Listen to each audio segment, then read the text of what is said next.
Everyone, I hope आप सब लोग अच्छे होंगे। तो आज का व्लॉग शुरू करते हैं हम। अभी दोपहर हो चुकी है और मैं जा रहा हूँ काम कहीं, दिखाऊंगा आपको आगे मैं। तो अभी मेट्रो के पास जा रहा हूँ,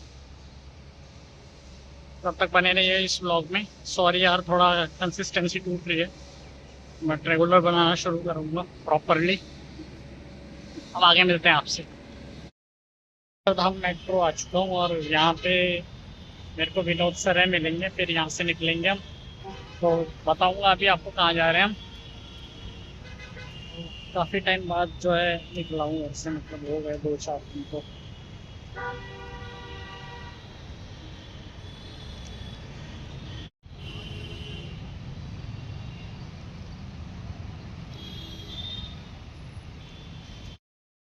तो गाड़ी में आ गए हैं, हम जा रहे हैं वैष्णो देवी। ये विनोद सर हैं, ये सर के फ्रेंड है बचपन के, ये नवीन भाई हैं।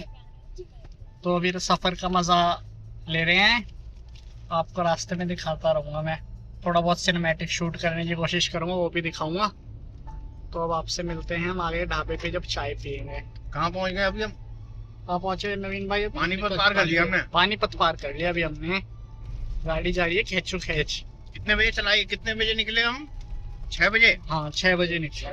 हाँ तो अभी 7:30 बज रहे हैं, पानीपत पार कर दिया। लो लाइट मिक्सचर खाओगे? लाइट मिक्सचर नहीं, मैं तो नहीं दे रहा जी। चलो मिलते हैं आपसे आगे अब।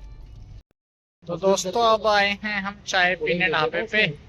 ढाबा, ये नवीन भाई बैठे हैं और सर और ये डिस्कस कर रहे हैं ये तंदूरी चाय होती क्या है। ये चाय तंदूर के अंदर होती है। अच्छा,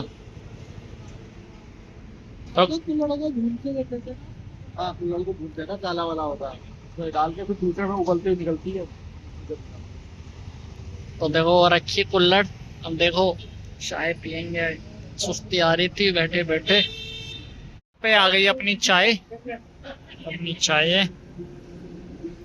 अभी पीते हैं इसको, फिर टेस्ट बताते हैं।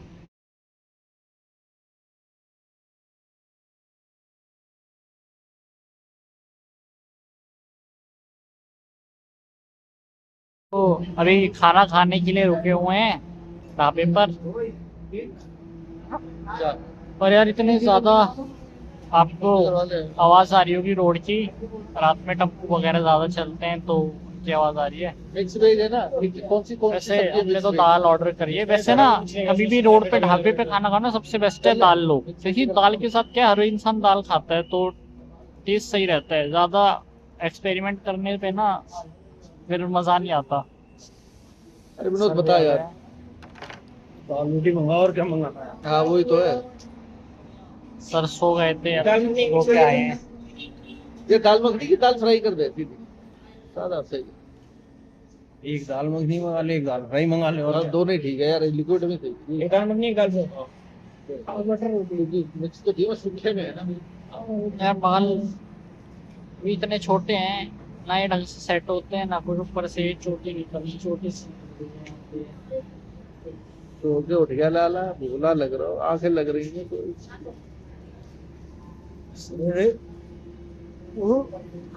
अभी खाना आ गया है, अब ये खा रहे हैं। अब खाना खा के तो बढ़िया हो गया मामला, फिर से जा रहे हैं अब।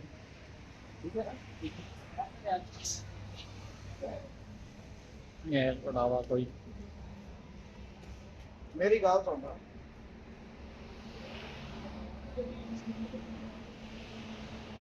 तो अभी गाड़ी में तो ज़्यादा कुछ है नहीं आप लोगों को बताने के लिए, तो आज फिर से आपको एक कहानी सुनाता हूँ मैं। एक बार क्या होता है, एक जवान लड़का होता है 24-25 साल का, और उसके परिवार में ना कोई नहीं होता, सिर्फ वो अकेला होता है। तो वो एक सेठ के वहाँ नौकरी करता है, अपना खुद खाना बनाता है, रोटी सब्जी, और रोज खाता है। तो वो जब भी, अब वो 4 रोटी खाता था, तो वो रोज 4 रोटी बनाता, हाथ मुंह धोने के लिए जाता वॉशरूम में, और वापस आता तो देखता कि यार 3 ही रोटी है, एक रोटी गायब हो जाती है। अब वो परेशान कि यार रोज एक रोटी, एक तो वैसे ही कंगाली में आटा गीला हो रखा है और रोज एक रोटी भी गायब हो जाती है मेरी।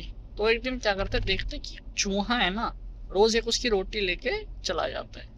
तो एक दिन उस चूहे को पकड़ लेता है। अब चूहे को बोलते हैं ला भाई मेरी रोटी वापस कर।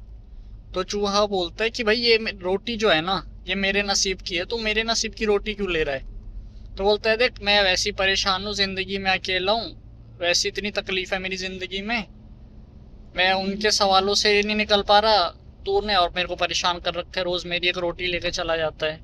तो चूहा बोलता है कि भाई तू इतना ही परेशान है ना, तो गौतम बुद्ध के आश्रम जा तू। तो बोलते हैं अच्छा कहाँ है, वो रास्ता बताता है चूहा उसको। भाई वो निकल जाता है अपने सवालों के जवाब ढूंढने के लिए कि कब मेरे जिंदगी के हालात ठीक होंगे। तो वो निकलता है घर से, तो रास्ते में एक बड़ी सी हवेली मिलती है उसको। तो उस हवेली के अंदर एक बूढ़ी औरत होती है। वो बूढ़ी औरत से पूछती है कि बेटा कहाँ जा रहे हो तुम। तो बताते कि ऐसे ऐसे मैं गौतम बुद्ध के आश्रम जा रहा हूँ। तो वो बोलती है ठीक है बेटा तुम जा रहे हो तो मेरा भी एक सवाल पूछ लेना। बोलते पूछ लूंगा जी, मेरा क्या जा रहा है, सवाल ही तो पूछना है। तो वो बोलते कि मेरी बेटी है 20 साल की, और वो जब से पैदा हुई है ना वो बोल ही नहीं रही है, तो उनसे पूछना है बोलेगी कब। तो वो बोलते हैं ठीक है पूछ लूंगा। वो निकलता है वहां से, चलता है, रात हो जाती है, अगला दिन आता है तो देखता पहाड़ शुरू हो जाते हैं। अब वो सोचता है इतने पहाड़, फिर बर्फ के पहाड़ में कैसे पार करूंगा।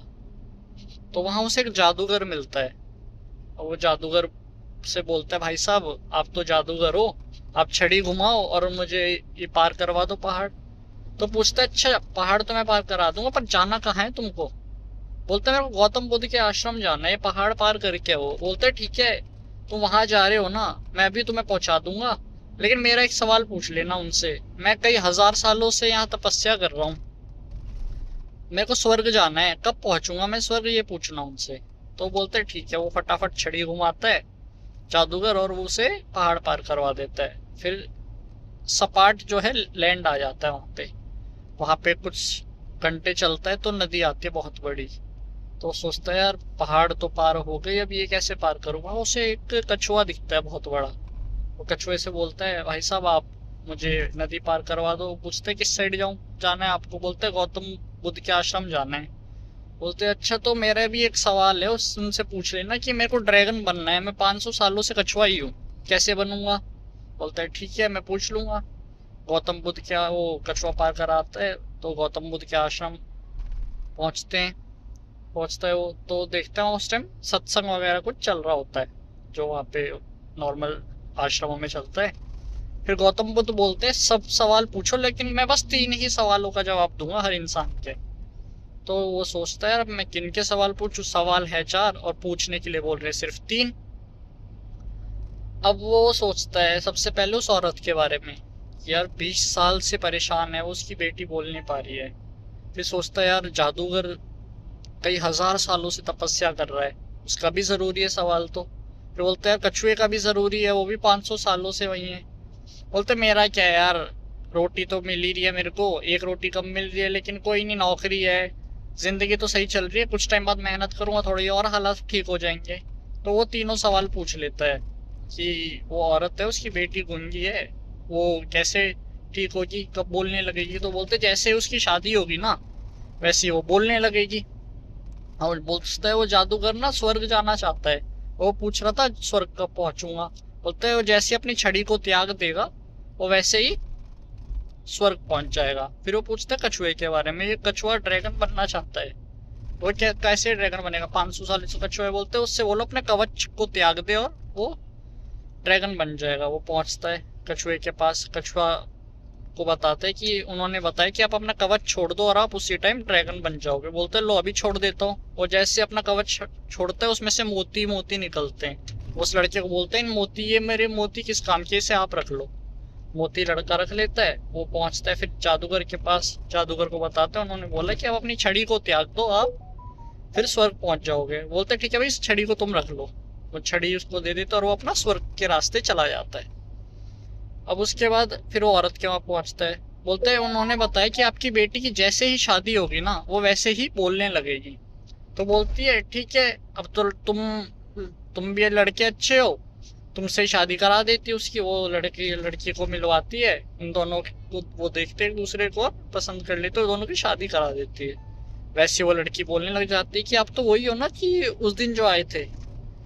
तो अब क्या होता है ना, वो लड़का जैसे ही अपने सवाल छोड़ता है, यानी अपनी प्रॉब्लम को जैसे वो साइड रखता है ना, वो और समाज के प्रॉब्लम को देखते, तो उसकी प्रॉब्लम अपने आप सॉल्व हो जाती है। पैसा भी आ जाता है मोतियों से, पावर आ जाती है छड़ी से, और उसका घर भी बस जाता है शादी से। तो जैसे ही हम अपनी प्रॉब्लम्स को छोड़ के समाज की प्रॉब्लम्स को के लिए काम करना शुरू करते हैं ना, तो हमारी लाइफ में तरक्की होनी शुरू हो जाती है। Sometimes we have to sacrifice और प्रॉब्लम्स और हमारा कंसर्न जो है उसको, क्योंकि जो आवाज़ ऊंची करता है ना, उसकी आवाज़ बहुत कम लोग सुन पाते, लेकिन जो बात ऊंची करता है उसकी बात आवाज़ हर दूर तक जाती है। तो आप भी कोशिश कीजिए कि अपने प्रॉब्लम के साथ साथ और लोगों की प्रॉब्लम्स भी सॉल्व करें, सोसाइटी के लिए कुछ करें, है ना। बाकी आज की का ब्लॉग यहीं तक रहेगा। अपना ख्याल रखें, अपनी फैमिली का ख्याल रखें, और आज की कहानी कैसी लगी कमेंट सेक्शन में ज़रूर बताना। तब तक के लिए स्टे ट्यून, बने रहिए।